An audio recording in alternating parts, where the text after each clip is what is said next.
উত্তাল বাংলাদেশ। হিন্দু সন্ন্যাসীকে গ্রেপ্তার ও জামিন নাকচ করে দেওয়ার পর সংখ্যালঘু হিন্দুদের প্রতিবাদ প্রবল হয়েছে। ইসকনও ভারত সরকারকে পদক্ষেপের জন্য অনুরোধ জানিয়েছে।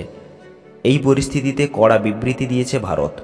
উদ্বেগ প্রকাশ করে ভারত সরকারের বিদেশ মন্ত্রকের তরফে বলা হয়েছে, বাংলাদেশ সম্মিলিত সনাতন জাগরণের জোটের মুখপাত্র চিন্ময় কৃষ্ণ দাসকে গ্রেপ্তার ও জামিন নাকচ করার বিষয়টিতে গভীর উদ্বেগের সঙ্গে দেখা হচ্ছে।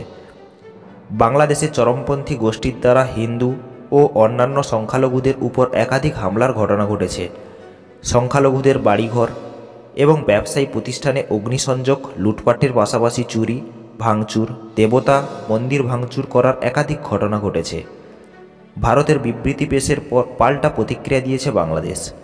ভারতের এই কড়া বার্তার প্রেক্ষিতে বাংলাদেশ বিদেশ মন্ত্রকের তরফে দাবি করা হয়েছে, চিন্ময় কৃষ্ণ দাসের গ্রেপ্তারিকে একটি অংশ ভুলভাবে দেখানোর চেষ্টা করছে। আমরা অত্যন্ত স্পষ্টভাবে জানাচ্ছি, প্রত্যেক বাংলাদেশি নাগরিকের তার নিজস্ব ধর্মীয় উপাচার পালনের বিনা বাধায় মত প্রকাশের অধিকার রয়েছে।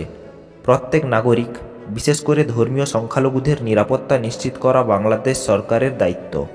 তারা আরও জানিয়েছে, বাংলাদেশ সরকার মনে করে এই ধরনের ভিত্তিহীন বিবৃতি শুধুমাত্র তথ্যকে ভুলভালভাবে উপস্থাপন করা হয়েছে তাই নয়, বরং দুই প্রতিবেশী দেশের মধ্যে বন্ধুত্ব এবং বোঝাপড়ার চেতনার পরিপন্থী।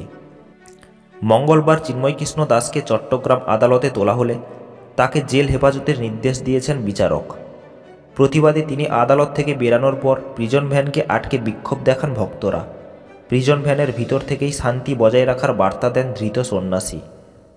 এখন দেখার বিষয়, সংখ্যালঘুদের উপর হামলা ঠেকাতে কী ব্যবস্থা নেবে মোহাম্মদ ইউনূসের সরকার, যিনি শান্তিতে নোবেল পেয়েছেন। তার সরকারের আমলেই এত অশান্তি, হানাহানি।